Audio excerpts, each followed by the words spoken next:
tobengi oza komba yango tolobi elonga otambola na maisi mopiangalanda yo zinda yawe tobeleli yo papa ya bana elonga basa osungia bagaeve mokele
Bonsoir.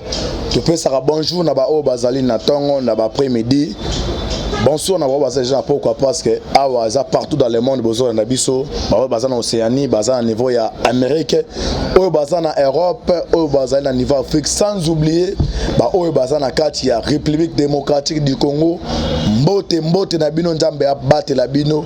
To continuer toujours prier makasi pour na virus ou ekoti ou saccager monde ou saccager planète terre coronavirus ou babengi na covid-19 to prier makasi to zala pe bopeto pona to lingate demo wana akota na ba famille na biso mbote na biso nyonso ezali comme mimesano votre humble serviteur Moïse Maoka l'antibal lelo tozo débattre makambo belé mais to pesa to kota na sujet d'actualité na niveau ya 10e limité kuna na permanence IDPS tension eza makasi tension ezali batumbi bapine boyeba lelo nini eza koleka na kuna tension bakangi njela ba policier bae jinaka songaye boyeba qu'est-ce qui se passe à la permanence de l'IDPS to lembo le boyeba nini eza ko se passer parti au pouvoir ernion soka mo tension to ze battre finalement eza nini ba combattant ba tomboki kuna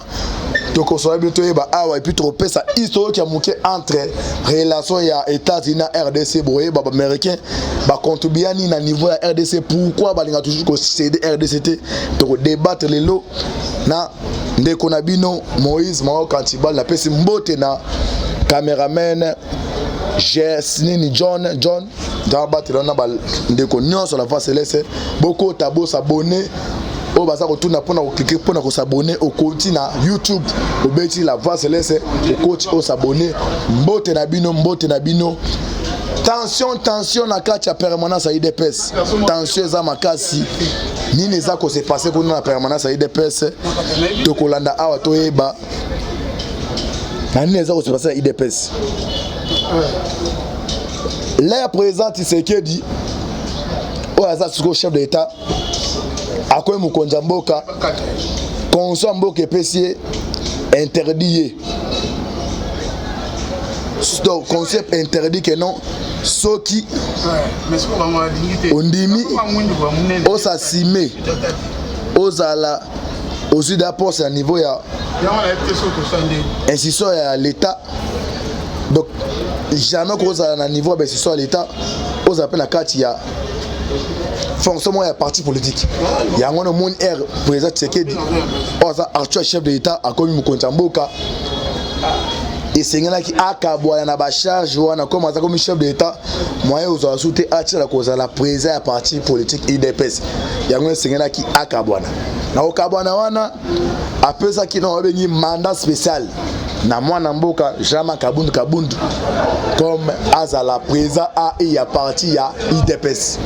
Après ça il y a mandat spécial elle a nommé après si mandat spécial wana tout le monde directement na niveau IDPS tension ça là toujours na bloc ba président ba bloc ya koto ya ba bloc ba Peter Kazadi ya ba Jacques Chabani na ba Vundol koto to mona bloc ya ba Kabuya c'est Augustin Kabuya na Jama Kabundu.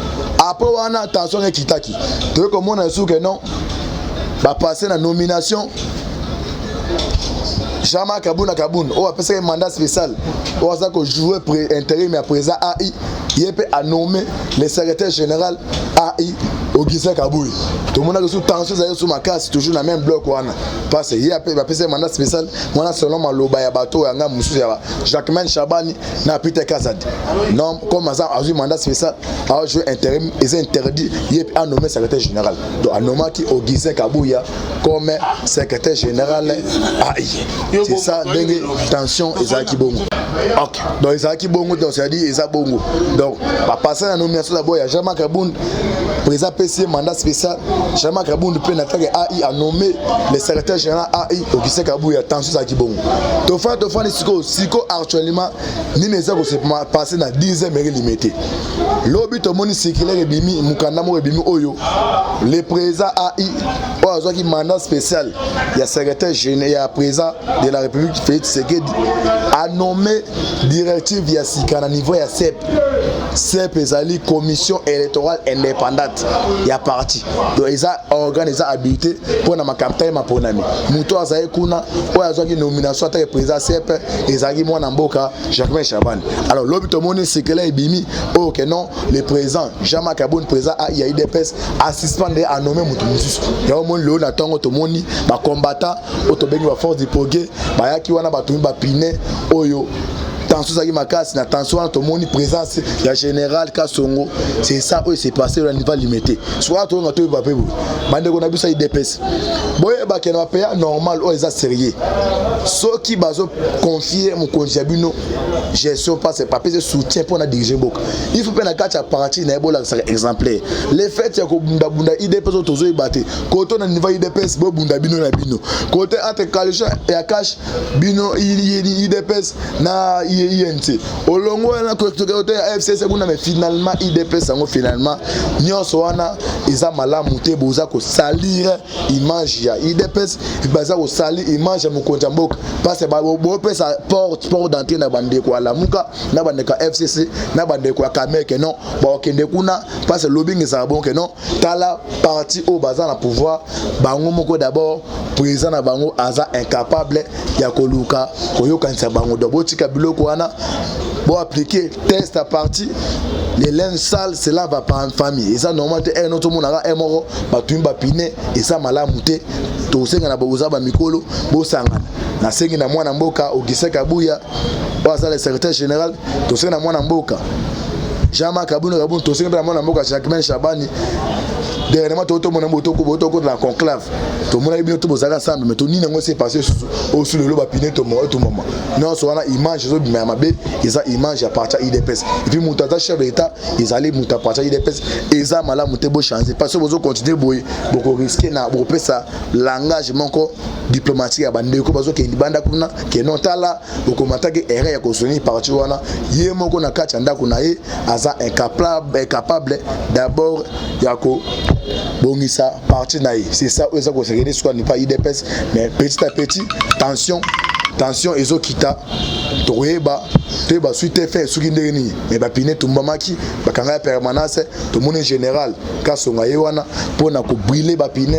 et pona ko un peu ko cha kimia to mon pe sur le secrétaire général ayaki wana mais to éviter tito là nini ko s'est passé besoin de libanda lelo niveau ya IDPS na limbo d'abord ndenge masole banda ki tche komi lelo donc dans ça il a niveau à 10e limité compte tenu la situation il y a présent à CEP aux allées commission indépendante il y a parti IDPS aux Ezaki dirigé par Mwana Mboka Jacques Chabani muta suspendre ils allaient présent AI Jacques nani Jama Kabundu yozo mona tension ezalaki wana tosenga na bando baza libanda tosenga momba IDPS bocha mai na vino l'élève sale c'est la famille sans pita de côté deuxième point étali relation bilatérale entre les États-Unis y compris la République démocratique du Congo botu na question mais pourquoi na makambu tout dans tous les présidents baka niveau RDC les États-Unis sont toujours dans la première rang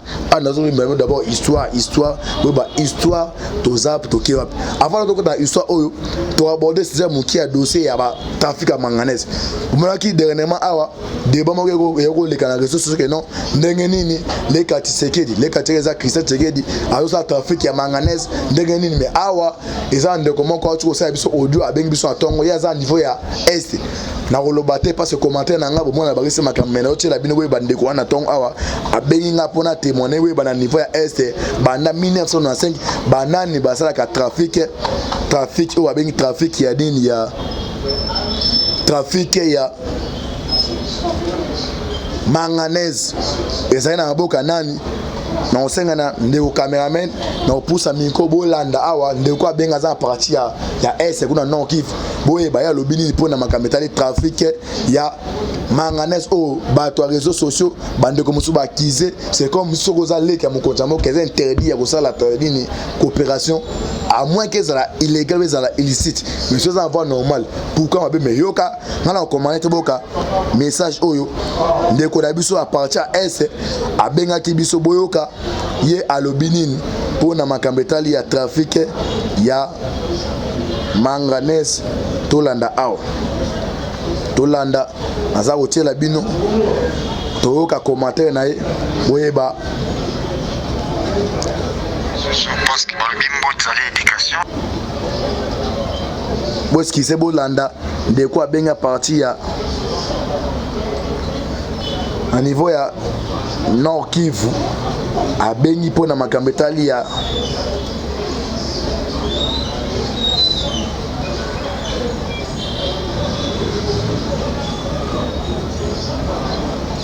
ok yango to bande abolanda ndeko yo ya benga banda na niveau Nord Kivu boki sije o elekana ke non manganèse mtosa tafika manganèse ezali leki ya Tshisekedi asko bozoyeba mundeko abenga partir donc Kivu lobini landa koto landa bolanda bozolo bakaka ba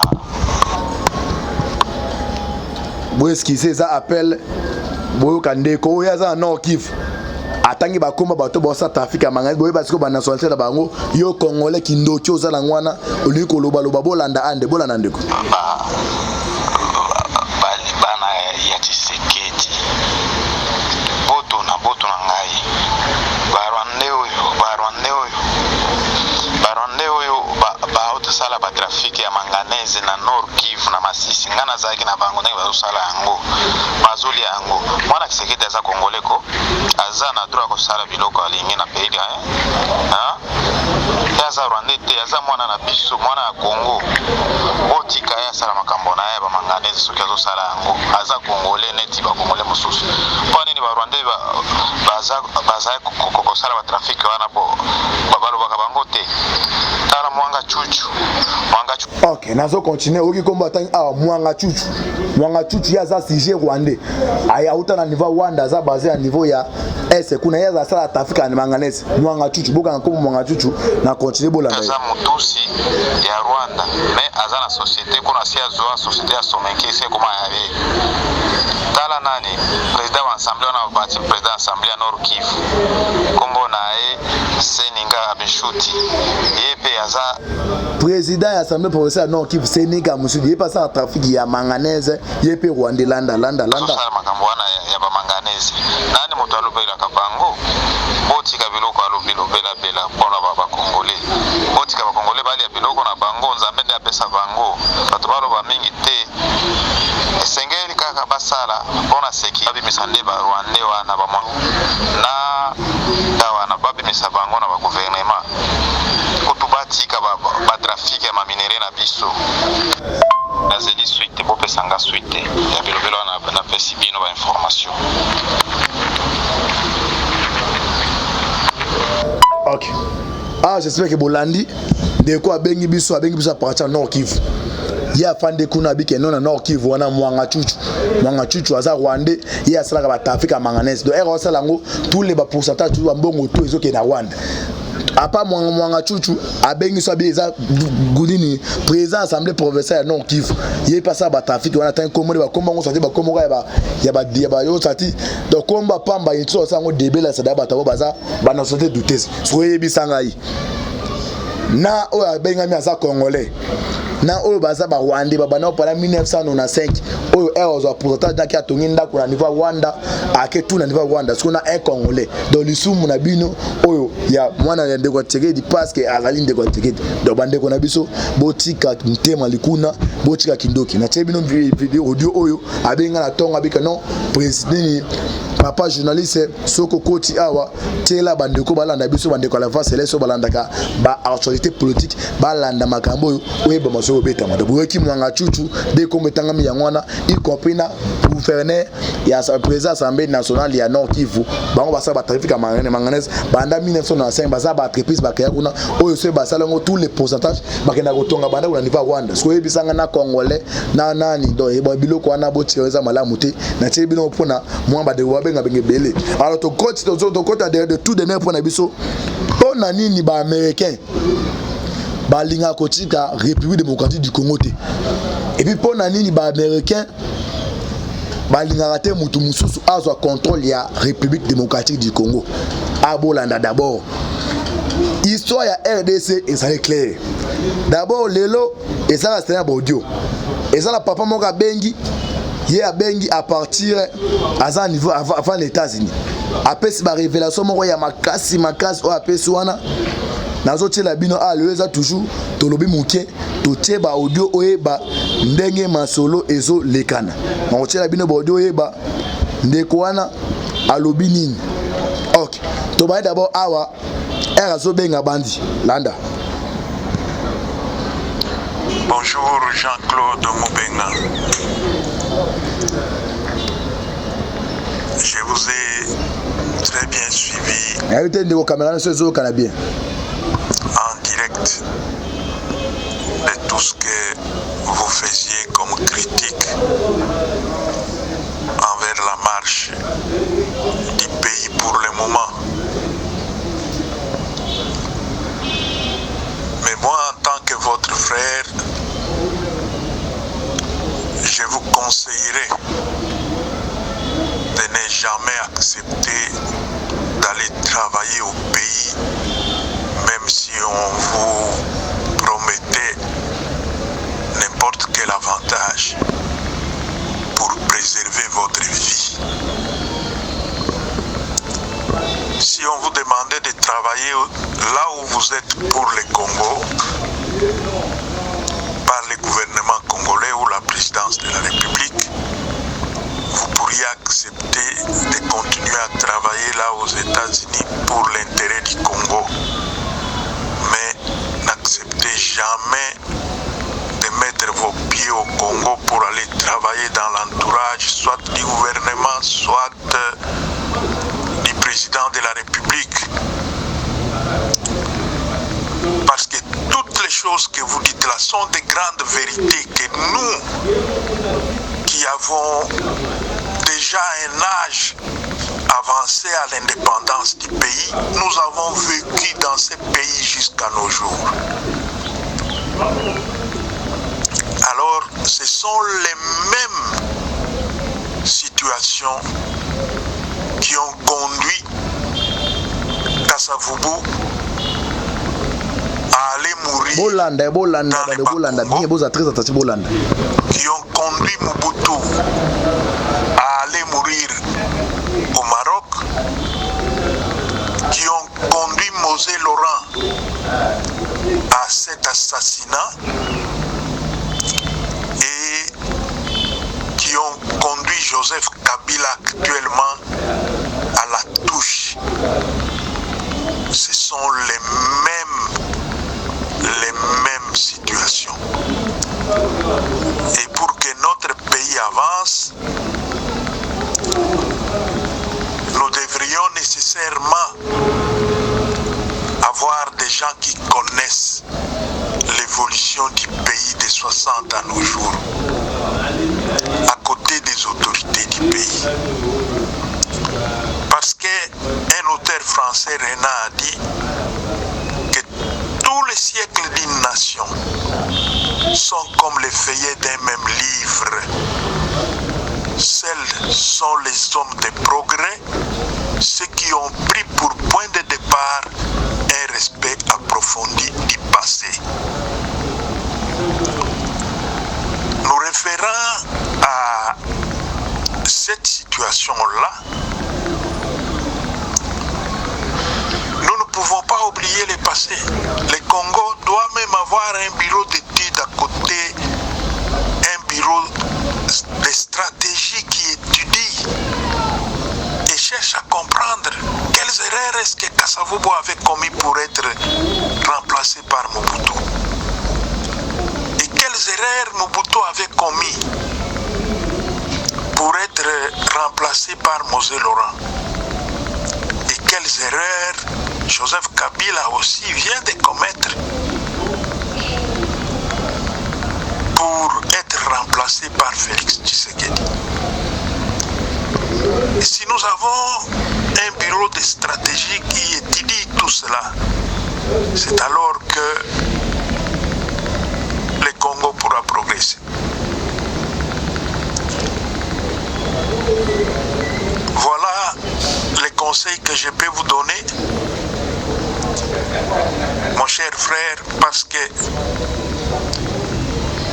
la famille paternelle de mon père en a souffert pendant plusieurs années pour avoir perdu le feu Makanda Kabobi Iber, qui a étudié aux États-Unis, vécu aux États-Unis, et qui après ses études et sa vie aux États-Unis est allé travailler à côté de Mobutu. Mobutu a voulu qu'il travaille à ses côtés.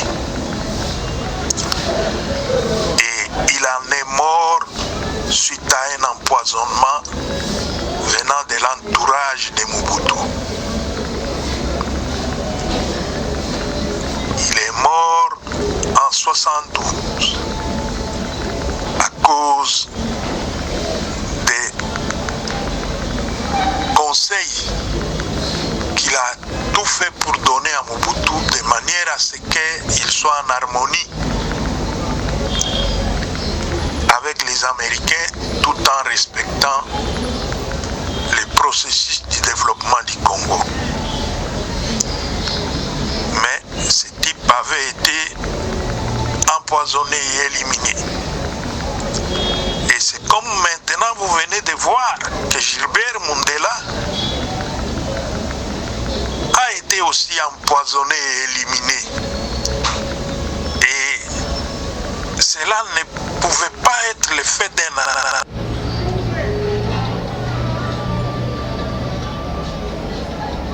Ok. Ah, bon, qui permet de partir. Ok, Bolanda.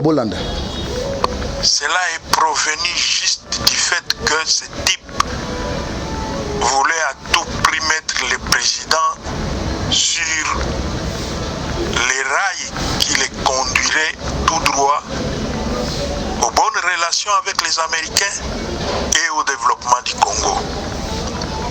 Alors, mon cher frère, moi, en lisant certains commentaires, je vois qu'il y a des gens qui pensent que vous voulez aller travailler au Congo et j'ai préféré commencer par vous déconseiller de ne jamais accepter cela parce que il est aussi fort possible qu'on vous appelle pour aller travailler au Congo parce que le président n'a pas de bons collaborateurs.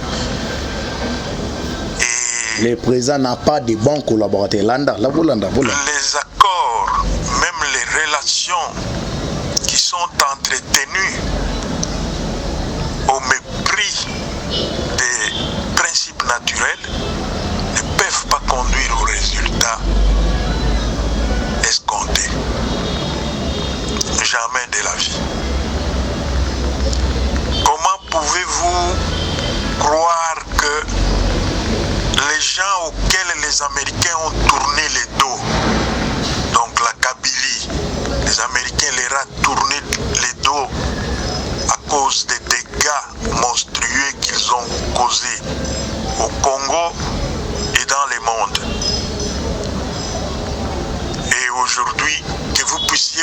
servir de ces gens-là comme conseillers, comme collaborateurs, et puis croire que en même temps vous serez encore collaborateurs ou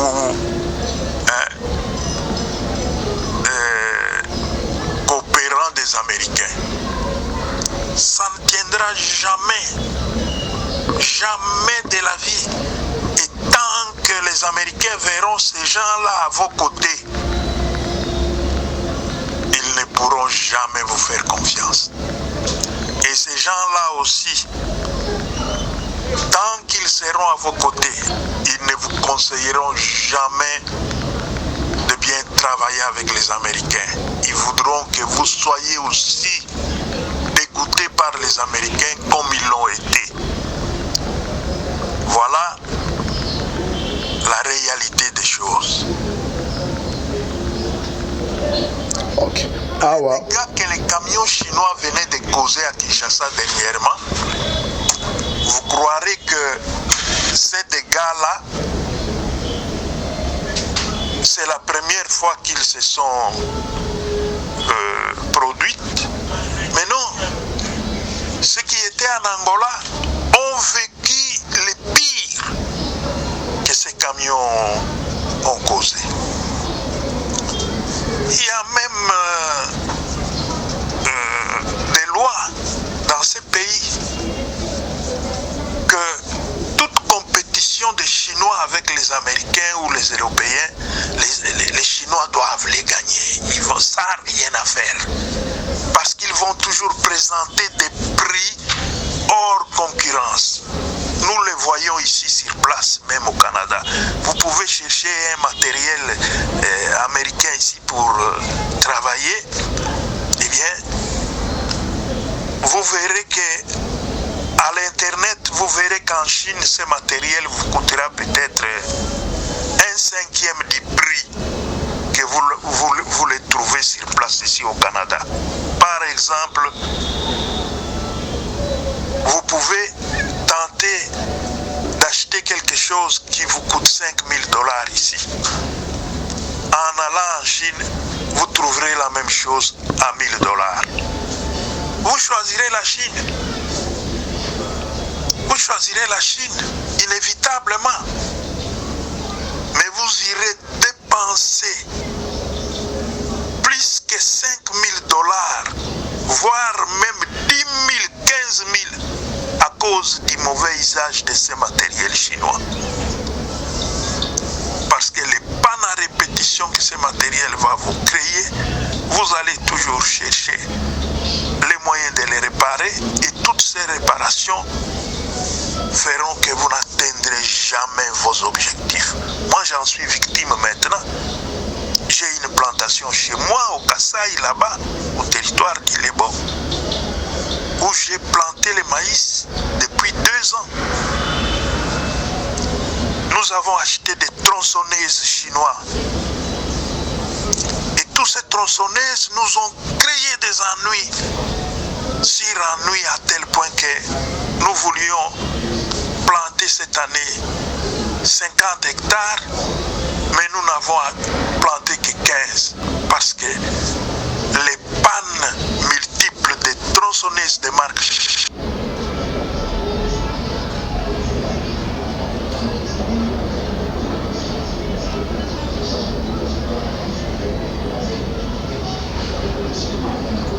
Ok, merci. Nous ont réduit à zéro. Alors, aujourd'hui, c'est la même chose que les Congolais vont connaître parce que les Angolais en ont eu pour leur compte. C'est pourquoi maintenant les Angolais font tout pour être en harmonie avec les Américains. Ils en ont eu pour leur compte avec le matériel chinois. Nous ne disons pas que... Il y en a qui disent que les Chinois font toujours aussi du bon travail. Ils sont ici à Montréal, ils sont ici au Canada et aux États-Unis plutôt. Les Chinois sont là. Mais ces pays-là ont des experts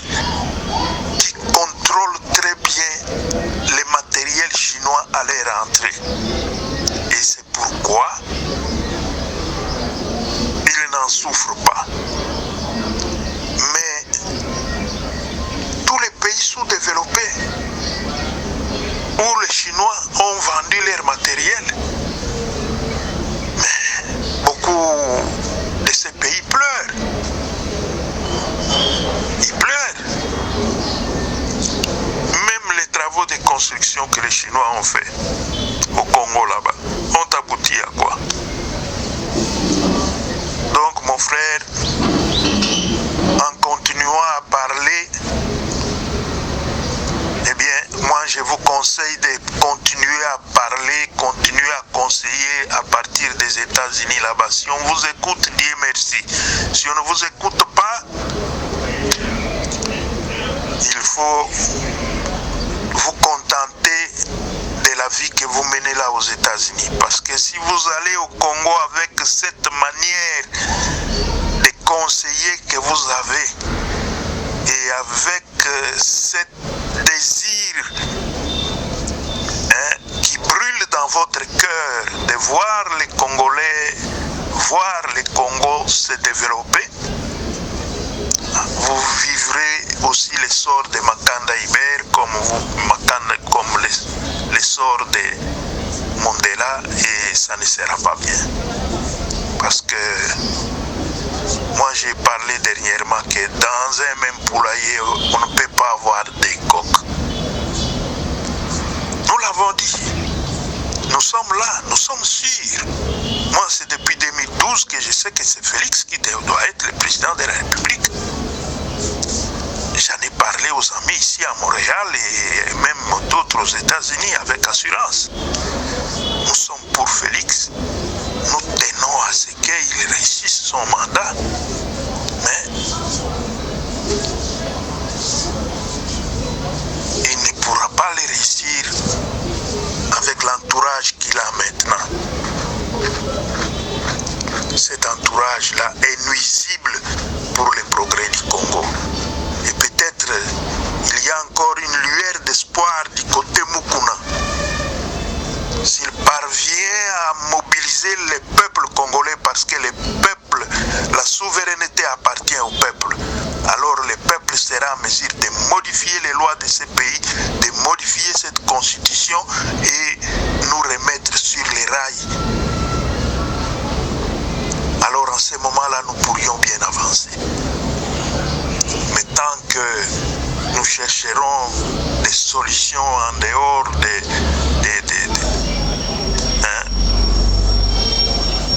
en dehors de ces soulèvements populaires, en tout cas, les lois de ces pays, tout comme les partis politiques qui sont en vigueur maintenant au Congo, seront empêchés, vont être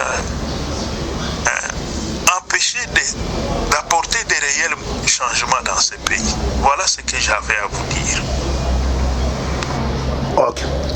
Ah, c'est la première partie. Molandi, première partie. Ndeko Oyo ya fan Lamboka ya Canada. Et puis c'est que non. Ndeko journaliste, il faut l'examen émission na yo ya La Voix Céleste. Il y a l'obinin. Parce que Missou Bayo qui va au moins la linga la pona ko limbola. Alobi que non. Il faut président Tshisekedi a un comité stratégique, comité global stratégique. Où la coopération entre les Américains, y compris la République démocratique du Congo.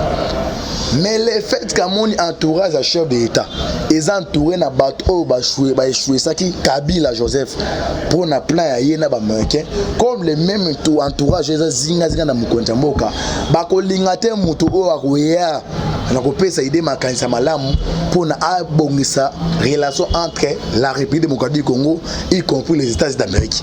Ake musika bike non, so moni Gilbert Moulenda, o papa azali conseiller président na o Joaquin diplomatie makasi na pouvoir ya Tshisekedi dans les États-Unis, so qui a confié pour na ake musika bike non ba empoisonner qui yo bike non pour na vision mkontamboka e bana na malamu na vision ya ba américain ezo senga entourage azana ngwana o ba faire choisir Kabila, il faut a écarter ba entourage oyo ba ko resserrer ya ye la vision na ye na Amérique dans États-Unis d'Amérique. A continuer deuxième épisode à tout landa le penda tozana bin awa to landa bien asko deuxième partie à l'obini pona ndé ba président Amérique longola bango a tout landa bien deuxième dollar.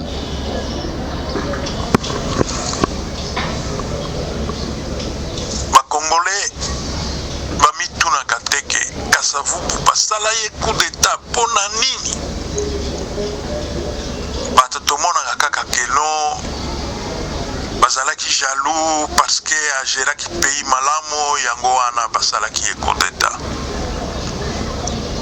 bato mpe bamitunaka te ke Mobutu réellement babenganaki ye mpona nini akende kufa na Maroc eloko wana bamitunaka te mpe Mose Laurent akufaka ndenge nini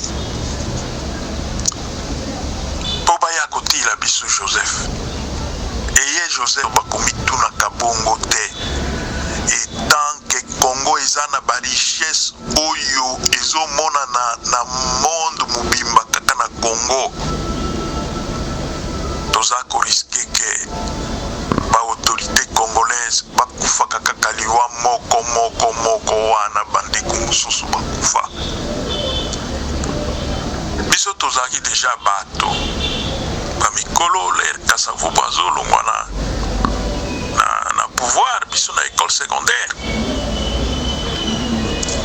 et tozalaki na baprofesseur belge ler wana bien ke tozalaki engagé na makambo ya politique te me babelge wana bazalaki koyebisa biso quand même na baleri ya masolo basango wana bazoyebisa biso baverité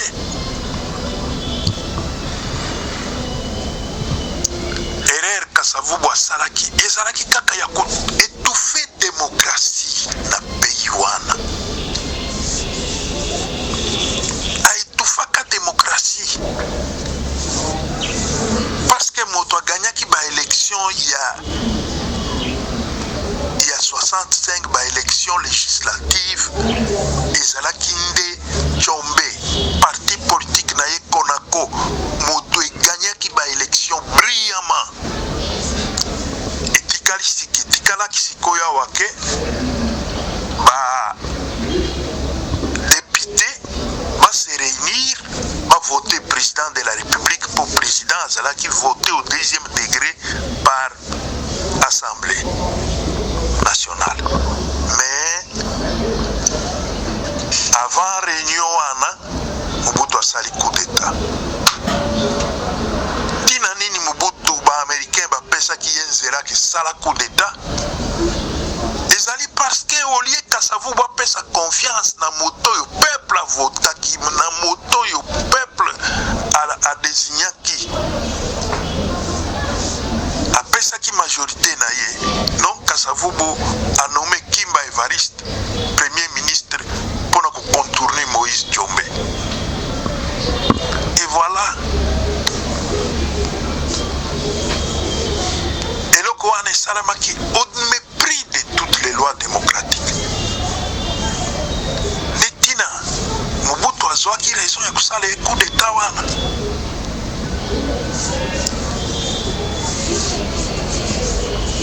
ye Mobutu pe baikolongola ye na pouvoir pourquoi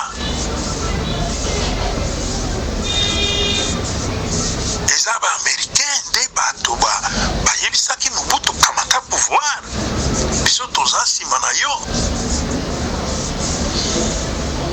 parce que bato bakomona lokola no Mobutu azalaki mpe moto mpe bon ale akamati pouvoir et puis après ba-américain bayi kosoutenir ye non azalaki l'homme préparé par les Américains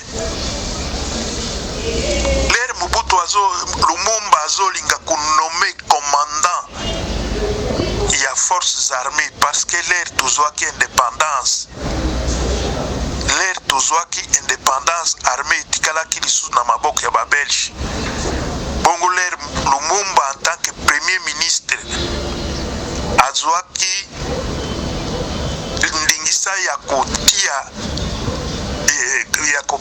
ya kokamata armée ekoma na maboko ya bakongolais en pleine réunion ya bato ya MLC Lumumba Kasongo le premier président ya Sénat congolais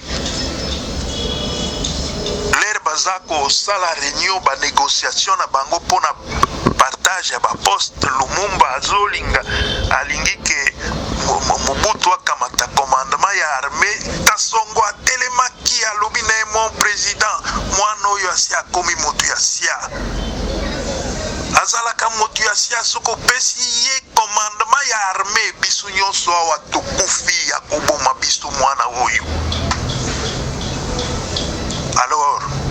Kowana Lumumba Kasongo alobi molto les Congolais les plus gradés dans l'armée c'est Lundula qui avait les rangs d'un adjudant en ce moment alors que na temps colonial nyos Congolais moko te koma ki na rang wana ya adjudant pesa Lundula commandement ya armée Lumumba alobi no Lundula zano kona ngai soki na pesi ye bakoloba ke naza tribaliste alors malamu toka matakaka Lumumba et toka matakaka Mobutu. Voilà ce qui leur est arrivé. Malheur ya munene wana ya kei basalaki même musala te babengani bango na pouvoir. Alors sikoyo awa sima ya Lumumba Mobutu aikolongwa ndenge nini? Mobutu l'air kaka ya pero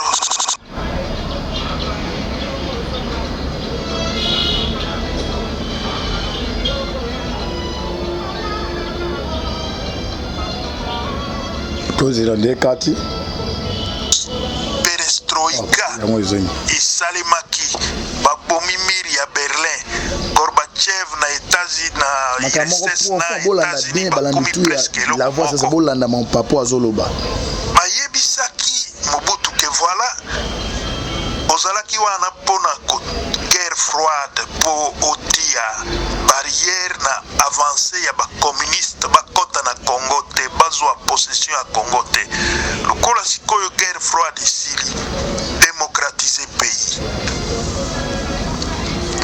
Non, Mobutu alingaki te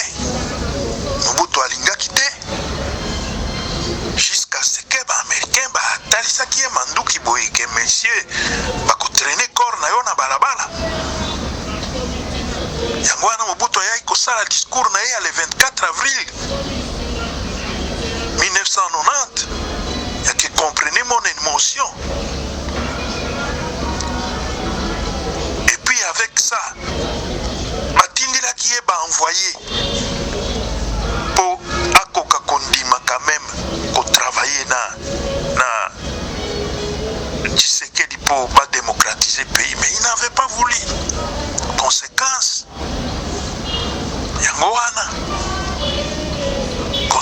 yangoana akende kokufa na Maroc. Et Mosé Laurent akufeli nini? Avant que Mosé Laurent prenne le pouvoir, Herman Cohen a télémarqué aux États-Unis. Alors je ne comprends pas pourquoi les Américains doivent faire confiance à une personne qui a déjà kidnappé les Américains dans sa vie. Bistolanda qui Herman Cohen, Tolanda qui est. Alors, conséquence, Bamsouba Lobi non, Bamtopese n'a confiance à travailler. L'air a eu pouvoir. Plus de 4 émissaires Bayaki. Démocratiser les pays. Collaborer dans les partis Kokuta sur terrain. Démocratiser les pays. Ah non, nous venons de prendre le pouvoir. On doit d'abord s'organiser. Bientôt, on va démocratiser les pays. On a envoyé à Liboso Bill Richardson. Oyayaki Komona Mobutu ke. Préparez-vous. Salabo Yesokite Okolongwa. Mais kaka yewa na pe batindira ki pe Mosé Laurent na ebandeli. Mais Mosé Laurent aboyi kolanda. Ça n'a pas traîné. Conseiller Moussoussou ya président aye lisusu. Conseiller Moussoussou aye. Plus de 4 envoyés bayaka boyi. Mais Mosé Laurent, dans l'espace de ces 4 ans, mais Mosé Laurent ne voulait pas du tout changer.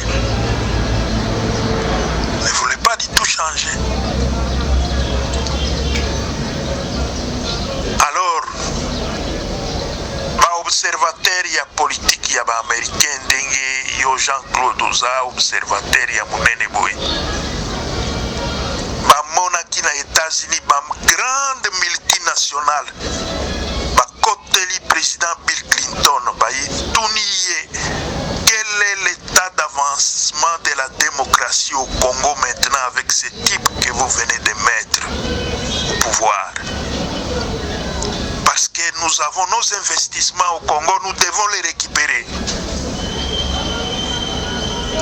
Question wana ibimaka na la voix de l'Amérique tolandi yango toyoki yango na matoi na biso. Alors en ce moment-là, l'observateur bayebaki que maintenant que Bill Clinton n'a pas eu de vraies réponses à répondre à ces grandes multinationales, à cause de la Toubalongula Mosé Laurent. Ce qui était hier à cause d'un problème dans la multinationale. Et c'est ce qui s'est passé. Ça n'a pas traîné. Tout comme on a RCD, rébellion, Moussoussou et bandits, ainsi de suite. Les Américains vont prendre ces richesses qui sont au Congo.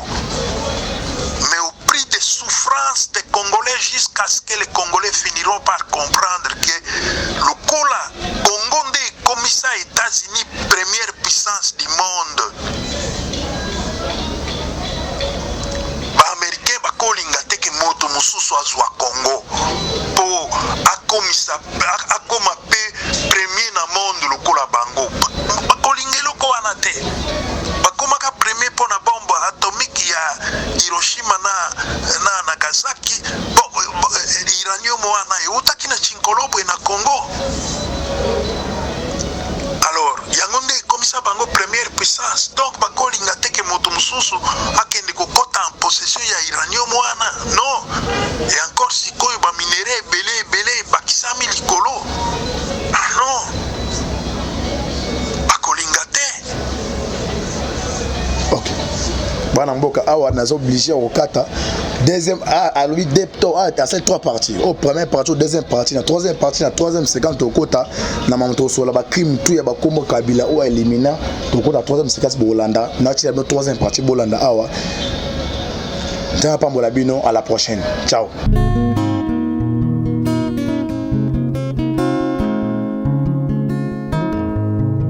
Le temps passe et ne s'arrête jamais.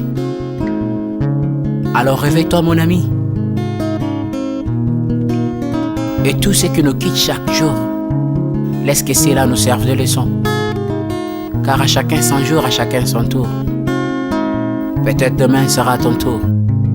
Alors réveille-toi et prépare ton âme. Car un jour, oh, oh, oh, hey, oh, oh, oh, oh. Hey. Le temps passe, le jour s'envole, s'en va si vite sans laisser de traces. Hey. Comment faire pour l'arrêter, car il nous amène vers le jour de départ. Yeah. Tous ces forts avant nous n'ont pu l'arrêter. Il s'en va sans arrêt, sans pitié, ni nous laisse le temps de faire nos bagages, que de tout mener. Le temps passe, le jour s'envole, s'en va si vite sans laisser de traces. Comment faire pour l'arrêter, car il nous amène vers le jour de départ. Tous ces forts avant nous n'ont pu l'arrêter. Il s'en va sans arrêt, sans pitié, ni nous laisse le temps de faire nos bagages et de tout amener. Il s'en va seul sans nous. Faut mieux perdre tout plutôt que de perdre son âme. À quoi bon tout gagner, ben sera que vanité. À quoi bon tout gagner, perdre son âme si l'on est censé de tout laisser. Moninga, verser le sang de l'autre, demain sera le tour, tu seras seul comme dans un miroir. À quoi bon tout gagner, perdre son âme si l'on est censé de tout laisser. Moninga, verser le sang de l'autre, demain sera le tour, tu seras seul comme dans un miroir. Où tu rendras compte devant le Seigneur toute ta vie sur terre. Après avoir tout gagné, l'on s'en va seul, sans rien amener.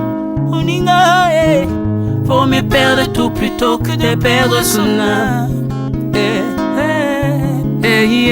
À quoi bon tout gagner, demain sera que vanité. Vanité. Vaut mieux perdre tout plutôt que de perdre son âme. Perdre son âme, perdre son âme. À quoi bon tout gagner, demain sera que vanité.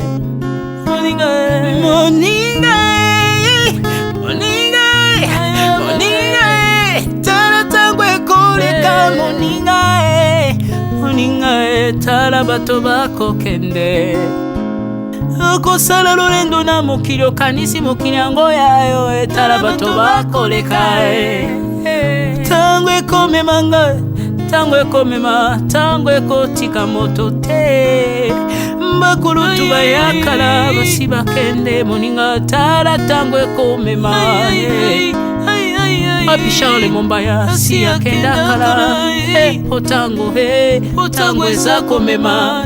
Ya Mari si akena Misa Mungolo tala tango ebebi Papa de Baba si akenda kala.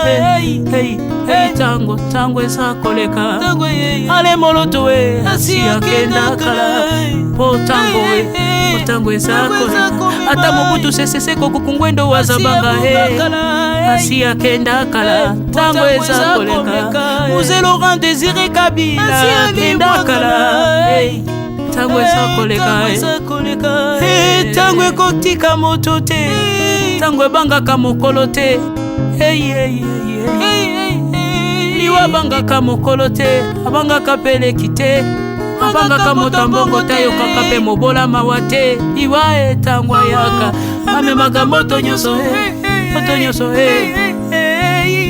tango ekoleka engela bomoi na yo epana yawe. Tango ekomema engela bomoi na yo mokolo na yo ekoya okokende ndenge nini. Le temps passe, ne s'arrête jamais. Le temps passe. Moninga, Moninga, Moninga, tala tango ekomema. Moninga, Moninga, tala tango ekoleka. Moninga, Moninga, Moninga, tala tango ekomema. Moninga, Moninga, tala tango ekomema. Tango ekotika moto te. Engela bomoi na yo. Tala bato bako kende. Osala ndenge nini okotikala ebende te. Okotikala ebende. Le temps passe, ne s'arrête jamais. Le temps passe, ne pardonne jamais. Le temps passe, ne s'arrête jamais. Engela bomoi. Moninga,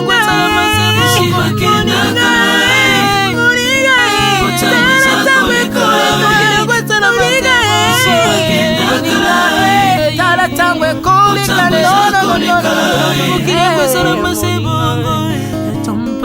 Ekolo nyonso bato bakokenalela mpona nini. Nalela mpona nini. Tango eza koleka.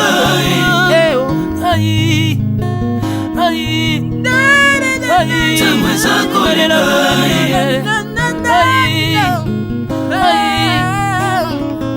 Tango eza koleka. Le temps passe. Oh, Alvin et Béa. Tala tango ekoleka. Tala tango ekoleka. Nabongisa bomona nga mpona nini. Bato bakokende biloko nyonso ekoleka. Nalela tina nini. Natangisa makila na boma bato mpona nini. Soki nyonso ekoleka. Un jour nabanga kufa mpona nini. Soki naza putulu ya pamba mokolo ezali na koleka. Le temps passe.